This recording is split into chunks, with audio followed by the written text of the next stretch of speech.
గరిష్టానికి బంగారం 98,000 రూపాయలు మించిన ధర. అంతర్జాతీయంగా దేశీయంగా బంగారం ధర సరికొత్త గరిష్టాలకు చేరింది. అంతర్జాతీయ ఆర్థిక ఉద్రిక్తతలు, అమెరికా చైనా మధ్య అంతకంతకు పెరుగుతున్న టారిఫ్ యుద్ధం నేపథ్యంలో సురక్షితమని భావించి బంగారం వెండిపైకి పెట్టుబడులు తరలి వస్తున్నాయి.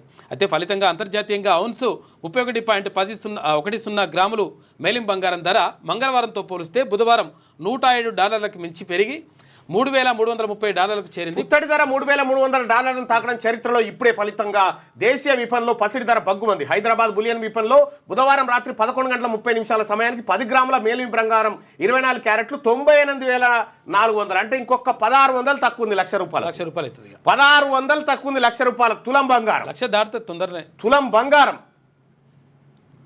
ఇక మనం కాంగ్రెస్ పార్టీ ప్రభుత్వం అధికారంలోకి వస్తే తులం బంగారం కూడా పెడతామని చెప్పినాం. ఈ తులం బంగారం పంచాయతీ ఎటుపోయిందో, తులం బంగారం లేదు, ఏమీ లేదు.